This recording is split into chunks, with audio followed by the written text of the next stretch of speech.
PCN ನ್ಯೂಸ್ಗೆ ಸ್ವಾಗತ. ನಾನು ನಿಮ್ಮ ಸ್ನೇಹರಾಜ್. ಇಂದಿನ ಮುಖ್ಯಾಂಶಗಳು: ಸಂಧಾನದ ನೆಪದಲ್ಲಿ ಕರೆದು ಯುವಕನ ಭೀಕರ ಹತ್ಯೆಗೈದ ಹಂತಕರು, ಬೆಚ್ಚಿ ಬೀಳಿಸಿದ ಘಟನೆ. ತೃತೀಯ ಮಹಿಳಾ ಕನ್ನಡ ಸಾಹಿತ್ಯ ಸಮ್ಮೇಳನದ ಅಧ್ಯಕ್ಷೆಯಾಗಿ ಮಲ್ಲಮ್ಮ ಆರ್ ಪಾಟೀಲ್ ಆಯ್ಕೆ. ಮುಂಗಾರು ವೈಫಲ್ಯದಿಂದ ರೈತರು ಸಂಕಷ್ಟದಲ್ಲಿ, ಕಲ್ಯಾಣ ಕರ್ನಾಟಕಕ್ಕೆ ಬರ ಘೋಷಣೆ ಒತ್ತಾಯ. ಸ್ವಾವಲಂಬಿ ಬದುಕೆ ಹೆಣ್ಣು ಮಕ್ಕಳ ನಿಜವಾದ ಶಕ್ತಿ, ವಿದ್ಯೆಯನ್ನು ಸಮಾಜಕ್ಕೆ ಹಂಚಿ, ಸೂರ್ಯಕಾಂತ್ ಐನಾಪುರ್. ಬೀದರ್ ತಾಲೂಕಿನ ಜಮೀಸ್ತಾನ್ಪುರ್ ಗ್ರಾಮದ SM ಕೃಷ್ಣನಗರದಲ್ಲಿ ಯುವಕನನ್ನು ನಡು ರಸ್ತೆಯಲ್ಲೇ ಮಾರಕಾಸ್ತ್ರಗಳಿಂದ ಕೊಚ್ಚಿ ಕೊಲೆ ಮಾಡಿರುವ ಘಟನೆ ನಡೆದಿದೆ. ಜಮೀಸ್ತಾನ್ಪುರ್ ಗ್ರಾಮದ 26 ವರ್ಷದ ಕಿರಣ್ ಕುಮಾರ್ ಮೃತ ಯುವಕ ಎಂದು ಗುರುತಿಸಲಾಗಿದೆ. ಕುಟುಂಬಸ್ಥರ ಆರೋಪದ ಪ್ರಕಾರ 3 ದಿನಗಳ ಹಿಂದೆ ನಮ್ಮ ಮನೆಯ ಹೆಣ್ಣು ಮಕ್ಕಳನ್ನು ಚುಡಾಯಿಸುತ್ತಿದ್ದೀಯಾ ಎಂದು ಆರೋಪಿಸಿ ಕೆಲವರು ಕಿರಣ್ ಕುಮಾರ್ಗೆ ಜೀವ ಬೆದರಿಕೆ ಹಾಕಿದರು. ಮಂಗಳವಾರ ಸಂಜೆ ಸುಮಾರು 5 ಗಂಟೆ ವೇಳೆಗೆ ಸಂಧಾನದ ನೆಪದಲ್ಲಿ ಕಿರಣ್ ಕುಮಾರ್ ಅವರನ್ನು ಕರೆಸಿಕೊಂಡು ಆರೋಪಿಗಳು ಅವರು ಪಲ್ಸರ್ ಬೈಕ್ನಲ್ಲಿ ತೆರಳುತ್ತಿದ್ದ ವೇಳೆ ಮಾರಕಾಸ್ತ್ರಗಳಿಂದ ಹಲ್ಲೆ ನಡೆಸಿ ಕೊಲೆ ಮಾಡಿದ್ದಾರೆ ಎಂದು ಮೃತನ ಕುಟುಂಬಸ್ಥರು ಆರೋಪಿಸಿದ್ದಾರೆ. ಈ ಸಂಬಂಧ ಬೀದರ್ ಗ್ರಾಮೀಣ ಪೊಲೀಸ್ ಠಾಣೆಯಲ್ಲಿ MD ಜುನೈದ್ ಸಿರಾಜ್ ಸೇರಿದಂತೆ 4 ವಿರುದ್ಧ ಪ್ರಕರಣ ದಾಖಲಾಗಿದ್ದು ಪೊಲೀಸರು ತನಿಖೆ ಕೈಗೊಂಡಿದ್ದಾರೆ. ಆರೋಪಿಗಳ ಬಂಧನಕ್ಕಾಗಿ ವಿಶೇಷ ಕಾರ್ಯಾಚರಣೆ ಮುಂದುವರೆದಿದೆ. ಇತ್ತ ಮಗನನ್ನು ಕಳೆದುಕೊಂಡ ಕುಟುಂಬಸ್ಥರ ಕಣ್ಣೀರಿನಲ್ಲಿ ಮುಳುಗಿದ್ದು ಆರೋಪಿಗಳನ್ನು ಶೀಘ್ರ ಬಂಧಿಸಿ ನ್ಯಾಯ ಒದಗಿಸುವಂತೆ ಸರ್ಕಾರ ಹಾಗೂ ಪೊಲೀಸರಿಗೆ ಮನವಿ ಮಾಡಿದ್ದಾರೆ. ರಾಜ್ಯದಲ್ಲಿ ವಿಶೇಷ ತೀವ್ರ ಪರಿಷ್ಕರಣೆ SIR ಪ್ರಕ್ರಿಯೆ ಆರಂಭವಾಗಿರುವ ಹಿನ್ನೆಲೆಯಲ್ಲಿ ಬೀದರ್ ದಕ್ಷಿಣ ವಿಧಾನಸಭಾ ಕ್ಷೇತ್ರದಲ್ಲಿ ಮತದಾರರ ಗಣತಿ ಹಾಗೂ ಎಣಿಕೆಯನ್ನು ನಮೂನೆ ಅರ್ಜಿ ವಿತರಣೆ ಕಾರ್ಯ ವೇಗವಾಗಿ ನಡೆಯುತ್ತಿದೆ.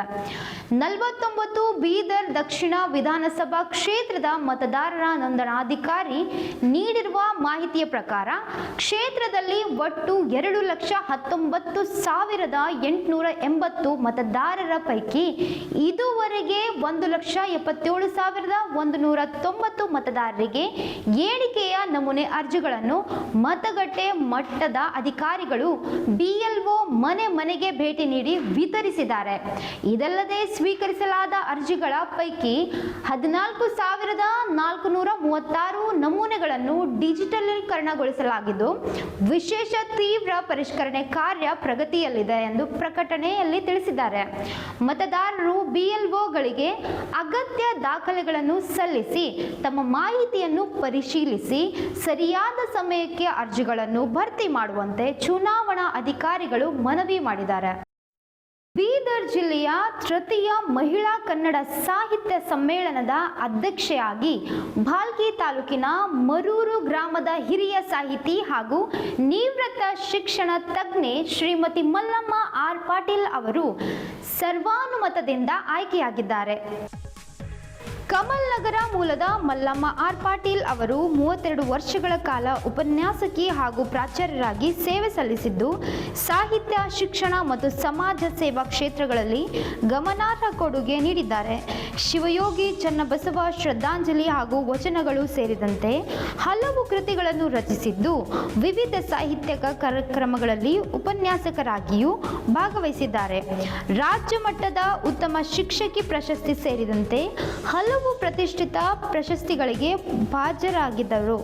ಅವರ ಸಾಹಿತ್ಯಿಕ ಹಾಗೂ ಸಾಮಾಜಿಕ ಸೇವೆಯನ್ನು ಪರಿಗಣಿಸಿ ಈ ಆಯ್ಕೆ ಮಾಡಲಾಗಿದೆ.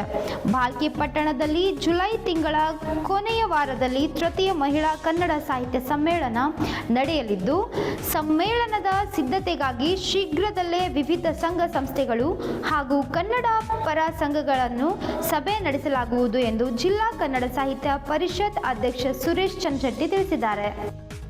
ಮುಂಗಾರು ಮಳೆ ಕೈಕೊಟ್ಟು ಪರಿಣಾಮ ತೀವ್ರ ಸಂಕಷ್ಟಕ್ಕೆ ಸಿಲುಕಿರುವ ಕಲ್ಯಾಣ ಕರ್ನಾಟಕದ 7 ಜಿಲ್ಲೆಗಳನ್ನು ತಕ್ಷಣವೇ ಈಗಾಗಲೇ ಬರ ಪೀಡಿತ ಪ್ರದೇಶವೆಂದು ಘೋಷಿಸುವಂತೆ ಕರ್ನಾಟಕ ರಕ್ಷಣಾ ವೇದಿಕೆ ಕಾವಲು ಪಡೆ ಬೀದರ್ ಜಿಲ್ಲಾ ಘಟಕ ಮುಖ್ಯಮಂತ್ರಿ ಡಿಕೆ ಶಿವಕುಮಾರ್ ಅವರಿಗೆ ಮನವಿ ಸಲ್ಲಿಸಿದೆ.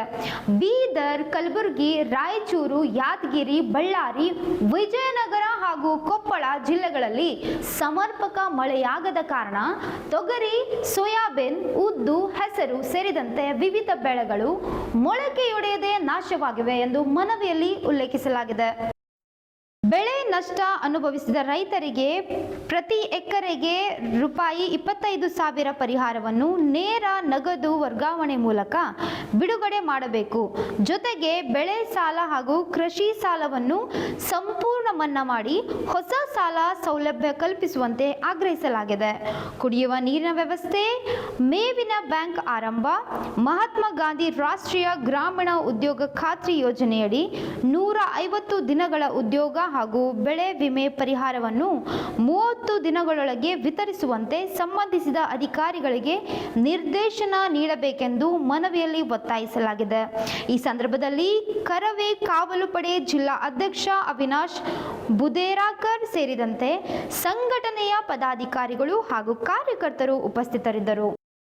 ಹೆಣ್ಣು ಮಕ್ಕಳು ಉನ್ನತ ಶಿಕ್ಷಣದೊಂದಿಗೆ ಸ್ವಾವಲಂಬಿ ಬದುಕು ಕಟ್ಟಿಕೊಳ್ಳಬೇಕು ಹಾಗೂ ತಾವು ಕಲಿತ ವಿದ್ಯೆಯನ್ನು ಸಮಾಜದ ಹಿತಕ್ಕಾಗಿ ಬಳಸಬೇಕು ಎಂದು ಜಿಲ್ಲಾ ಪದವಿ ಪೂರ್ವ ಉಪನ್ಯಾಸಕರ ಸಂಘದ ಪ್ರಧಾನ ಕಾರ್ಯದರ್ಶಿ ಸೂರ್ಯಕಾಂತ್ ಐನಾಪುರ್ ಕರೆ ನೀಡಿದರು.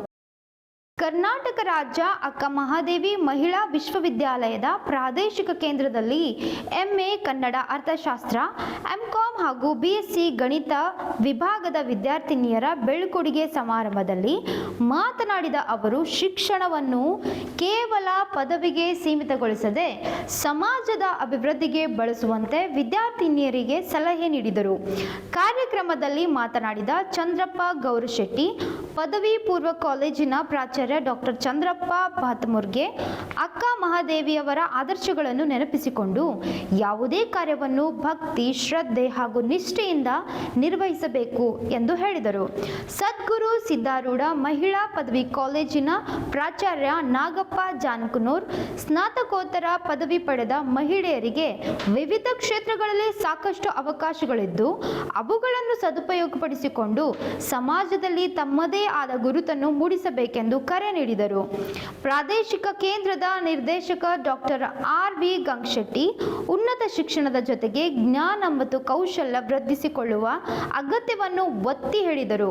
ಅಕ್ಕ ಮಹಾದೇವಿ ಮಹಿಳಾ ವಿಶ್ವವಿದ್ಯಾಲಯವು ಮಹಿಳಾ ಶಿಕ್ಷಣ ಮತ್ತು ಸಬಲೀಕರಣಕ್ಕೆ ನಿರಂತರವಾಗಿ ಉತ್ತೇಜನ ನೀಡುತ್ತಿದೆ ಎಂದು ತಿಳಿಸಿದ್ದಾರೆ. ಇಲ್ಲಿವರೆಗೂ ಸುದ್ದಿ ಕೊಟ್ಟಿದ್ದು ನಾನು ನಿಮ್ಮ ಸ್ನೇಹರಾಜ್. ಮುಂದಿನ ವಾರ್ತೆಗಳೊಂದಿಗೆ ಮತ್ತೆ ಭೇಟಿಯಾಗೋಣ. ಧನ್ಯವಾದಗಳು.